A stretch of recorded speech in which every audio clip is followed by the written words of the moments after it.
Hello everyone, मेरा नाम है Prince Kushwaha. Welcome to our YouTube channel. आज हम लोग एक नई सीरीज़ स्टार्ट करने वाले हैं जो कि हमारा पूरा का पूरा फोकस रहेगा स्टैटिस्टिक्स के सब्जेक्ट पर। ठीक है, तो आज हम लोग बेसिक से स्टार्ट करेंगे और धीरे धीरे करते करते हम लोग नूब से प्रोफेशनल की साइड बढ़ेंगे। ठीक है, तो आइए हम लोग स्टार्ट करते हैं।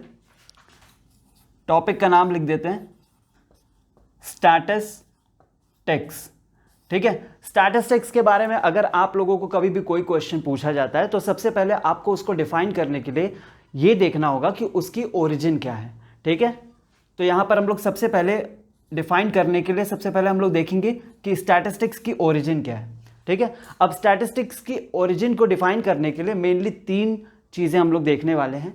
वो तीनों क्या हैं? और हाँ, एक छोटी सी रिक्वेस्ट है, जैसे जैसे हम यहाँ पर आप लोगों को नोट कराते जा रहे हैं, आप भी अपने नोटबुक में सही से लाइन बाय लाइन आप भी नोट करते जाओ। ठीक है, सो दैट आपके वीडियो के साथ साथ नोट्स भी प्रिपेयर होते जाए। ठीक है,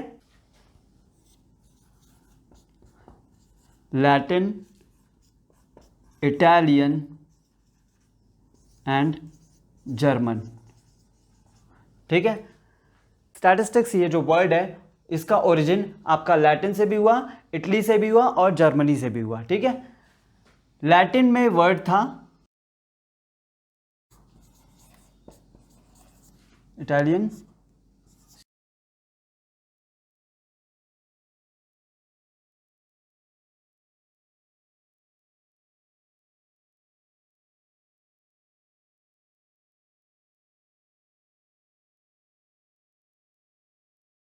ठीक है, लैटिन में हम लोग स्टेटस देखते हैं, इटालियन में हम लोग स्टैटिस्टा देखते हैं और जर्मन में हम लोग देखते हैं स्टैटिस्टिक। ठीक है, तो अगर आपसे कोई पूछता है कि स्टैटिस्टिक्स का मतलब क्या होता है तो सबसे पहले आप उसको डिफाइन करोगे ओरिजिन के बेसिस पे।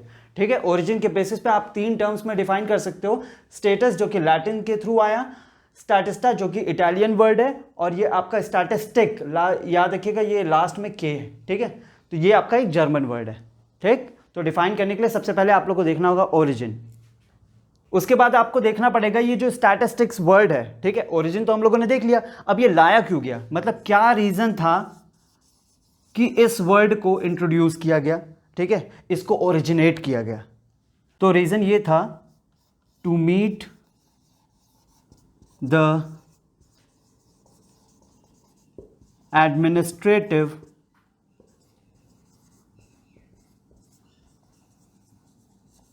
Needs of the state. ठीक, अब यहां पर रीजन तो हम लोग को पता चल गया कि स्टैटिस्टिक्स टर्म क्यों ओरिजिनेट हुआ, लेकिन यहां पर एडमिनिस्ट्रेटिव नीड्स का क्या मतलब है। यहां एडमिनिस्ट्रेटिव नीड्स को समझने के लिए हम लोग 2 पॉइंट्स देखेंगे। ठीक है, अब वो 2 पॉइंट्स क्या है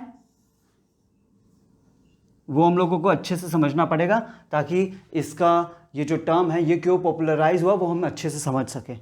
एडमिनिस्ट्रेटिव नीड्स पे सबसे पहले होता है कि क्या नाम है, देखिए बहुत सारी ऐसी कंट्रीज़ है जहाँ पर सिटीजन्स के लिए ये मतलब ये कंपलसरी कर दिया गया कि आपको अपनी लाइफ के कुछ ईयर्स आपको आर्मी में देने होंगे। ठीक है, तो उस समय भी क्या किया जाता था, पॉपुलेशन को काउंट करने के लिए, सो दैट उसमें से फाइंड आउट किया जा सके कि कितने यंग वर्कमैन है,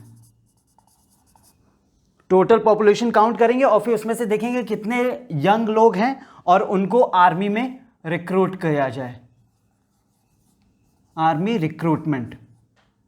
ठीक है, तो पहला काम तो ये हो गया, एडमिनिस्ट्रेटिव नीड्स में पहला काम हमारा ये हो गया पॉपुलेशन। ठीक है, पॉपुलेशन काउंट करना। दूसरा हो जाएगा हमारा लैंड होल्डिंग।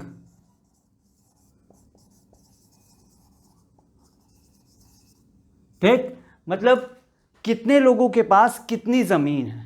ठीक है, अब इससे क्या होगा, इससे हमें यह पता चल जाएगा कि कौन पर्सन कितना लैंड को होल्ड कर रहा है और उसके अकॉर्डिंग ही हम लोग फिर उस पर टैक्स चार्ज करेंगे, मतलब वहां की गवर्नमेंट टैक्स चार्ज करेगी। ठीक है, तो लैंड होल्डिंग्स यहां हो जाएगा सेकंड।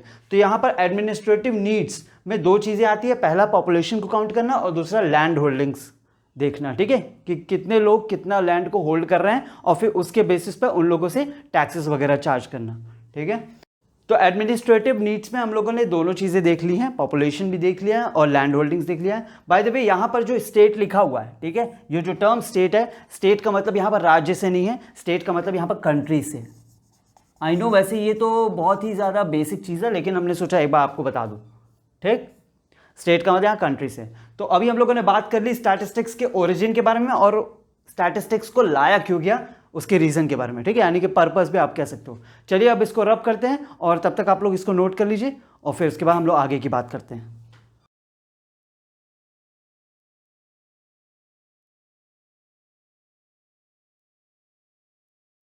स्टैटिस्टिक्स को अच्छे से डिटेल में समझने के लिए इसको दो सेंस में हम लोग पढ़ेंगे, ठीक है, और इसके बारे में हम लोग थोड़ी थोड़ी चीज़ें हम लोग समझ लेते हैं। स्टैटिस्टिक्स, ठीक है, इसको हम लोग पढ़ेंगे दो सेंस में, ठीक है। पहला है हमारा प्लूरल सेंस, दूसरा है हमारा सिंगुलर सेंस, ठीक है। कभी भी किसी भी इंफॉर्मेशन को अगर हम लोग स्टैट्स के फॉर्म में रिप्रेजेंट कर रहे हैं, ठीक है, और वहां पर जो फैक्ट्स हमारे दिए हुए हैं वो न्यूमेरिकल स्टेटमेंट्स के फॉर्म में हैं,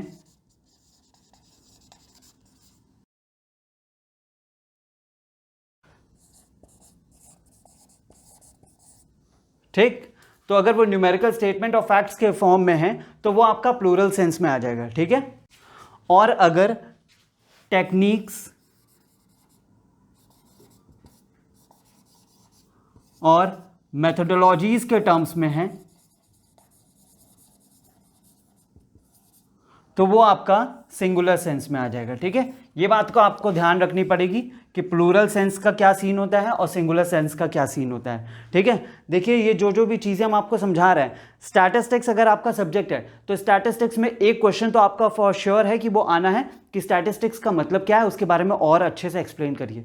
तो अब तक हम लोगों ने देख लिया उसकी ओरिजिन का क्या सीन था, ठीक है, उसके आने का मतलब उसको पॉपुलराइज करने का पर्पज़ क्या था, ये सब चीज़ें। और फिर उसके बाद अभी हम लोगों ने देख लिया कि कौन कौन से सेंसेस बनते हैं जिसके बेसिस पे हम लोग को आगे चल के पढ़ना है, ठीक है, ठीक है। ये दो सेंसेस के बारे में हम लोगों ने बात कर ली। अब हम लोग यहाँ पर साइड में एक फीचर्स हम लोग देख लेते हैं, ठीक है। मतलब एक अच्छे स्टैटिस्टिक्स का क्या फीचर्स होते हैं, मतलब features of a good statistics. एक एक करके हम लोग बात करते हैं। जो पहला है वो है हमारा एग्रीगेट ऑफ फैक्ट्स।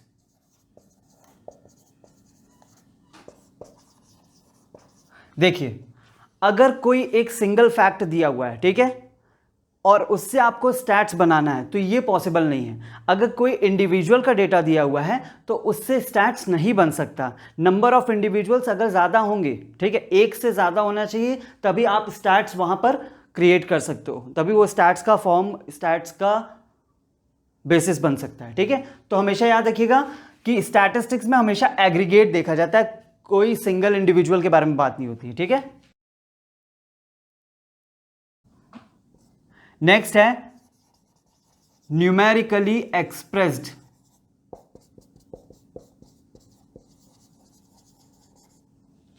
ठीक, नेक्स्ट है हमारा न्यूमेरिकली एक्सप्रेस्ड। इसका मतलब है स्टैटिस्टिक्स में आप मेनली वही डेटा इंक्लूड कर सकते हो जिसको आप न्यूमेरिकली एक्सप्रेस कर सको, ठीक है। मतलब जैसे अभी आपके इमोशंस जो हैं उनको आप स्टैटिस्टिक्स के फॉर्म में रिप्रेजेंट नहीं कर सकते, ठीक है, लेकिन आपने कितना रन बनाया, आपकी एज क्या है, आपका वेट क्या है, ये सबको आप न्यूमेरिकली एक्सप्रेस कर सकते हो, यानी कि उससे स्टैटिस्टिक्स क्रिएट हो सकती है। नेक्स्ट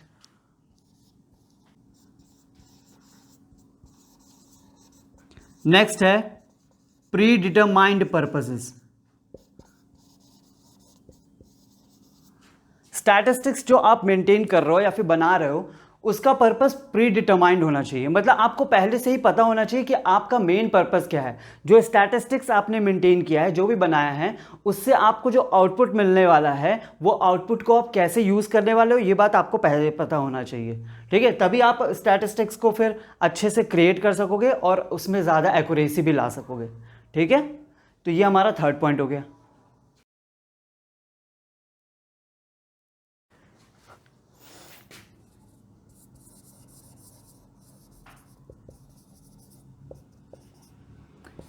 नेक्स्ट है कलेक्टिंग इन सिस्टमैटिक मैनर।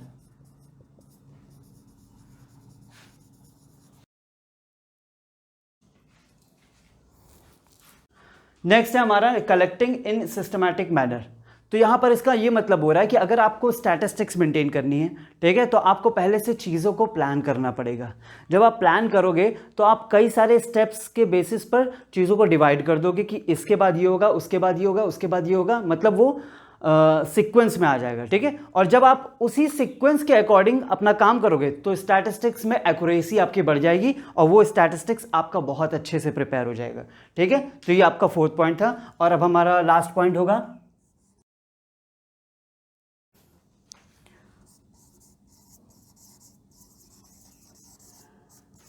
रीजनेबल एक्यूरेसी, ठीक। देखिए, अगर ये सारे काम आप करोगे, ठीक है, तो एक्यूरेसी भी बढ़ जाएगी। नॉर्मल सी बात है, अगर आप न्यूमेरिकली एक्सप्रेस कर रहे हो, सब कुछ अच्छे से डेटा वगैरह जो भी आपने एक जगह कलेक्ट किया है उसको अच्छे से वहाँ पर लिख रहे हो विदाउट एनी मिस्टेक, एग्रीगेट पे काम कर रहे हो, पर्पस आपका प्री डिटरमाइंड है, तो पहले से आपका डायरेक्शन क्लियर है कि आपको किस साइड आगे बढ़ना है, प्लस आप जो भी कलेक्शन वगैरह कर रहे हो प्लानिंग के साथ वो भी सिस्टमैटिक मैनर में कर रहे हो, तो आपका ये चीज़ भी अच्छे से अचीव हो जाएगी, ठीक है। तो ये भी आपका एक बहुत इंपॉर्टेंट फीचर होता है स्टैटिस्टिक्स का। तो अभी हम लोगों ने बात कर ली features of a good statistics, या फिर आप कह सकते हो फीचर्स और कैरेक्टरिस्टिक्स ऑफ ए स्टैटिस्टिक्स, ठीक है। अब चलिए हम लोग आगे देखते हैं।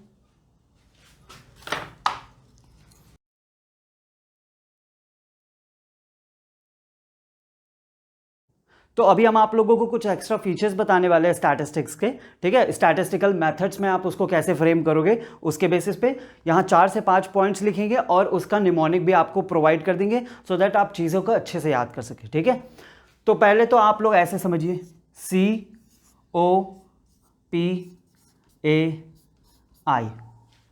ठीक। तो फर्स्ट हो जाएगा कलेक्शन ऑफ डेटा,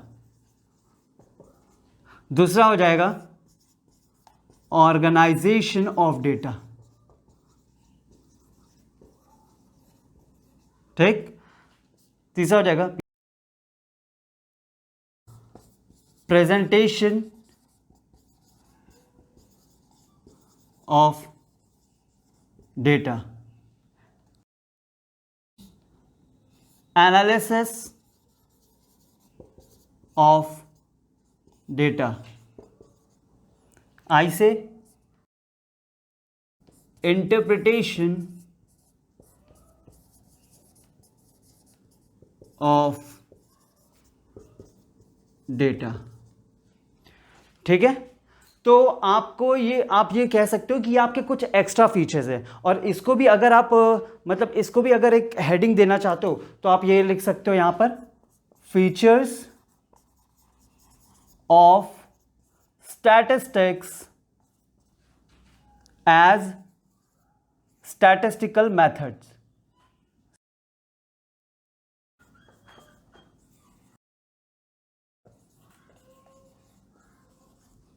ठीक है। तो ये इसका हेडिंग लिख करके आप लोग ये 5 पॉइंट याद कर लो। जब आप एग्जाम में ये चीजें वहां पर आप प्रोवाइड करोगे ना तो टीचर समझ जाएगा कि हाँ किसी अच्छे जगह से पढ़ाई की हो तुम, ठीक है। तो इसको भी ध्यान से रख लो, आप लोग इसको अच्छे से मतलब नोट कर लो। उसके बाद अब हम लोग इसको रब करके फिर हम लोग आगे बढ़ते हैं।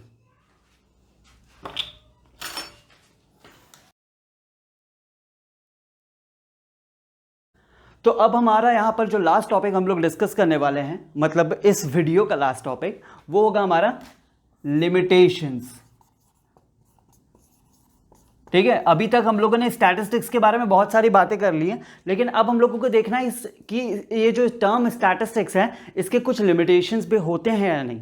बिल्कुल होते हैं और वो हम लोग यहाँ पॉइंट आउट करेंगे और आई होप कि आप लोगों को सारी चीज़ें समझ में आए, ठीक है। तो फर्स्ट पॉइंट है, तो जैसा कि आप लोगों को याद होगा कि फीचर्स में हम लोगों ने बात की थी कि it studies numerical facts, numerically expressed, ऐसा करके एक टर्म हमने लिखवाया था किसी एक पॉइंट में, ठीक है। तो यहां पर आप ये लिख सकते हो, पहला limitation, can measure numerical data अब यहाँ पर मेन जो लिमिटेशन के फॉर्म में हम लोग रिप्रेजेंट कर रहे हैं उसके लिए हम लोग यहाँ पर एक टर्म लगाएंगे ओनली। इसका मतलब है नॉन न्यूमेरिकल डेटा को हम लोग स्टैटिस्टिक्स में रिप्रेजेंट नहीं कर सकते। ठीक है,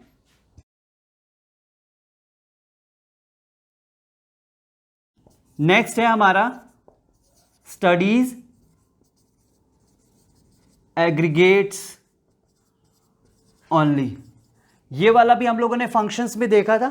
ठीक है, कि वहां पर एग्रीगेट्स की हमेशा बात होती है। इसका मतलब ये भी एक आपका डिसएडवांटेज यानी कि लिमिटेशन ही है। आप चाह करके भी मतलब किसी सिंगल डेटा को स्टडी नहीं कर सकते, मतलब सिंगल डिजिट के बेसिस पर स्टैटिस्टिक्स मेंटेन नहीं हो सकता। ठीक है, तो इसलिए ये हमारा सेकंड लिमिटेशन हो गया।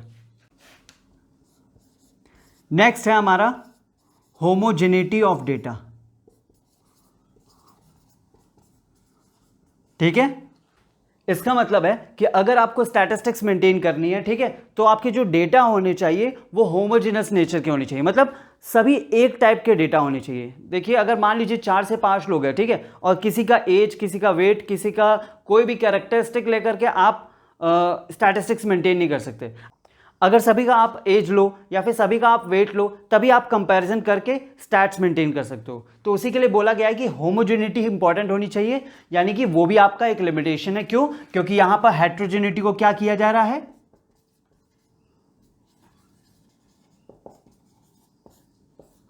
इग्नोर किया जा रहा है।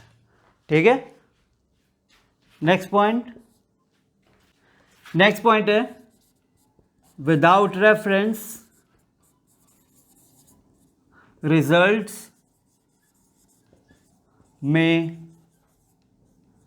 Prove wrong. नेक्स्ट है विदाउट रेफरेंस रिजल्ट्स में प्रूव रॉन्ग। ठीक है, आप कंक्लूजन को देख रहे हो, कंक्लूजन को स्टडी कर रहे हो, स्टैटिस्टिक्स के बेसिस पर चलेगा, बिल्कुल चलेगा, लेकिन कंक्लूजन ये जो ड्रॉ किए गए हैं वो किस सर्कमस्टांसेस के अंडर में किए गए हैं, ये भी आपको देखना पड़ेगा। अभी जैसे आप लोगों ने बहुत बार देखा होगा मूवीज़ वगैरह में कि कुछ गुंडे होते हैं, वो क्या करते हैं, किसी बड़े इंडस्ट्रियलिस्ट या फिर किसी बड़े बिजनेसमैन को ब्लैकमेल करके उनसे पैसे ले लेते हैं या फिर कहीं पर साइन करा देते हैं या फिर कोई टेंडर पास करा देते हैं। अभी सभी लोगों को तो ये दिख रहा है कि टेंडर पास हो गया है, लेकिन वो जो कंक्लूजन निकला है टेंडर पास होने का यानी कि साइन होने का, वो किस सर्कमस्टांसेस के अंडर में हुआ है वो तो किसी ने देखा नहीं। ठीक है, तो यहाँ पर मेनली उसी की बात हो रही है कि यहाँ पर स्टैटिस्टिक्स में ये तो दिख जाता है कि हाँ सारे डेटा कैसे कैसे अरेंज्ड हैं, यहाँ पर प्रोवाइड किए गए हैं, लेकिन किस सर्कमस्टांसेस के अंडर में आए हैं ये नहीं पता चल पाता। ठीक है, नेक्स्ट पॉइंट देखिए, नेक्स्ट पॉइंट बहुत ही ज़्यादा आप रिलेट कर पाओगे, can be used only by experts. अब हमने ऐसा क्यों बोला कि आप लोग रिलेट कर पाओगे, क्योंकि देखिए अभी जब आप लोग स्टैटिस्टिक्स पढ़ना स्टार्ट कर रहोगे तो आप लोगों को बहुत ज़्यादा ये डिफिकल्ट लग रहा होगा। ठीक है, लेकिन जैसे जैसे आप प्रैक्टिस करते रहोगे, जैसे जैसे आप प्रैक्टिस करने लगोगे, तो फिर यहाँ पर आपको क्या होगा कि आप इन सब चीज़ों में एक्सेल कर जाओगे और फिर बाद में आपके लिए चीज़ें बहुत आसान हो जाएंगी।